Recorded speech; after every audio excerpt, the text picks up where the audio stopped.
Ya oke, halo. Assalamualaikum warahmatullahi wabarakatuh. Ketemu lagi bersama saya di dunia tani. Oke sahabat tani, selamat pagi. Dan ini videonya pagi ya.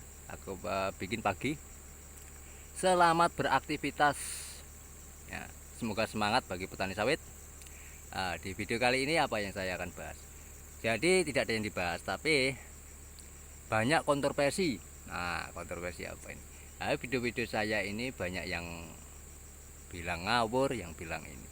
Ah, bagi saya intinya banyak yang bully itu loh. Tapi buat saya itu biasa. Jadi begini intinya. Apa itu yang apapun itu kalau benar itu pasti akan dimusuhi, pasti. Tapi jika itu salah itu pasti akan didukung, itu pasti. Nah, dari situ sudah paham ya omongan saya. Jadi ini kelapa sawit umur tahun 2007. Nah, ini pun dipangkas pak pelepahnya. Jadi kemarin ada yang tanya juga di kolom komentar, penasaran kenapa apa semuanya digitu, kalau bisa bapak keliling pakai motor ya.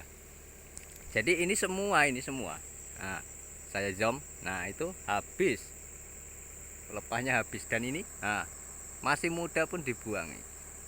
Ini apa alasannya? Alasannya adalah untuk mengerjakan ini loh, meninggikan pasar tengah ini. Pasar tengah ini ditinggikan. Dan ini kan sering terjang banjir ya, jadi ditinggikan lalu itunya pelepahnya itu dibuangi memang. Jadi tidak, sebenarnya pelepah itu tidak bermasalah ya. Tapi banyak perdebatan di di video saya itu yang membodohi petani. Petani mana yang saya bodohi itu loh. Tidak ada. Kenyataannya dan faktanya dalam video ini sawitnya juga hijau, tidak ada masalah. Ya kan? Sawitnya hijau tidak ada masalah.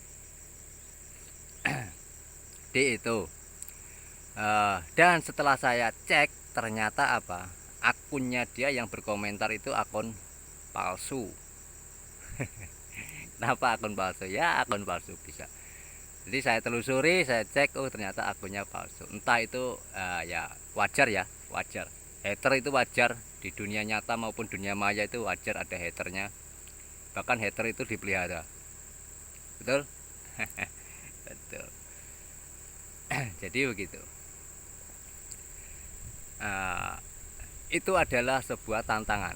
Jadi membuat apa ya, sebuah video ataupun apa dan kita share ke media sosial, itu pasti akan ada yang namanya hater atau ya ingin saling menjatuhkan, intinya itu. Tapi kalau saya tidak, kalau saya ya tambah saya dukung. Kalau dia punya channel saya dukung. Karena apa? Kita ini adalah sama-sama berkreasi, sama-sama berbagi ilmu. Berbagi ilmu itu indah. Tidak buat apa kalau kita punya ilmu tapi tidak dibagikan, tidak ada gunanya. Ya kan?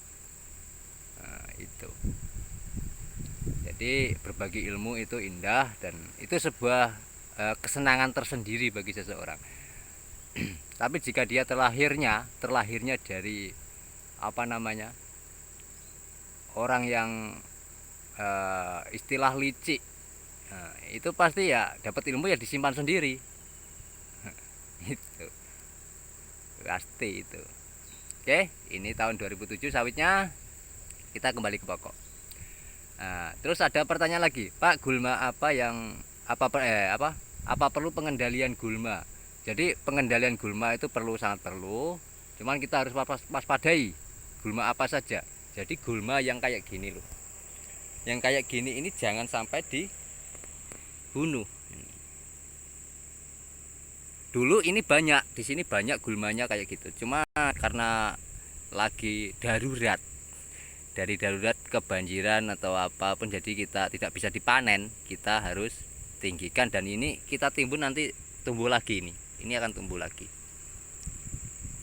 tuh. Nah, dan yang paling banyak dipertanyakan adalah gulma di pokokan sawit itu apa perlu dibersihkan atau tidak. Jadi kalau gulma itu tergantung gulmanya ya. Kalau gulmanya kayak gini ya biarin aja, dibiarin Nah, tapi kalau sudah sangat tinggi, sangat banyak rimbun ya kita bisa memangkasnya pakai sabit atau apa itu ya.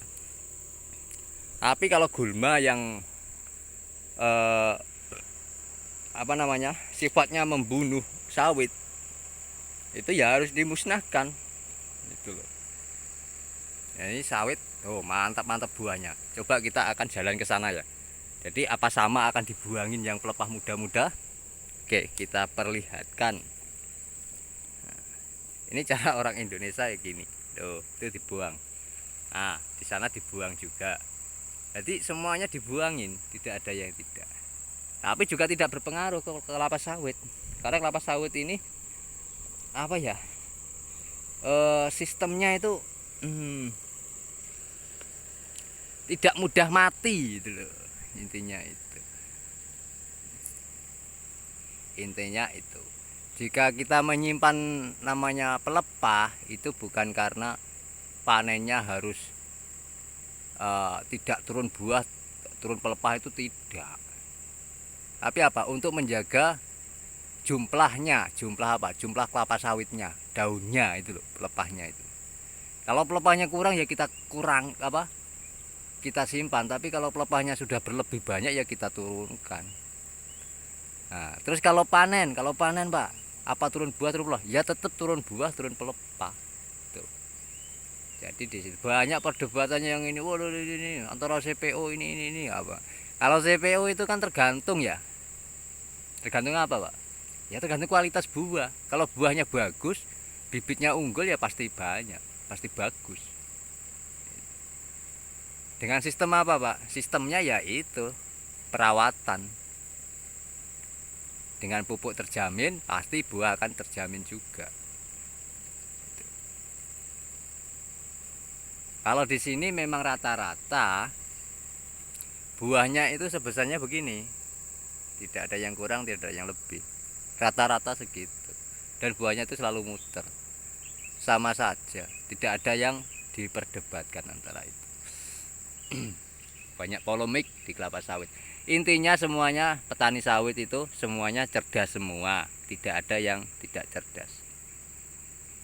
Hanya kadang dia berpikir, kenapa sawit saya kok nggak bisa subur, nggak bisa kuning, karena pupuknya kurang gitu loh.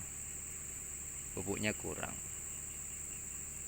Kalau kita pupuknya banyak ya pasti buahnya banyak, itu aja.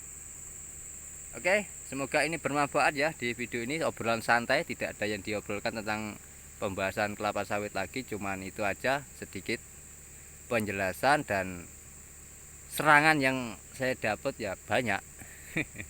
Karena ya itu tidak sejalan dengan dia. Tapi faktanya yang saya lakukan seperti pengalaman saya ya begini. Bahkan ada yang berkomentar, di Afrika gini, ngapain jauh-jauh ke Afrika itu loh. Di Indonesia pun kayak gini kok bagusnya, kok ngapain ke Afrika, oke? Itu adalah konyol kalau bikin buat saya itu omongan konyol. Kenapa harus ke Afrika? Di sana lebih cerdas, lebih ini. Nyatanya yang maju Indonesia juga, sawitnya terbesar, ya kan? Kenapa di Afrika? Oke, semoga bermanfaat, dan jika ada salah kata dari saya, mohon maaf sebesar-besarnya, dan wassalamualaikum warahmatullahi wabarakatuh.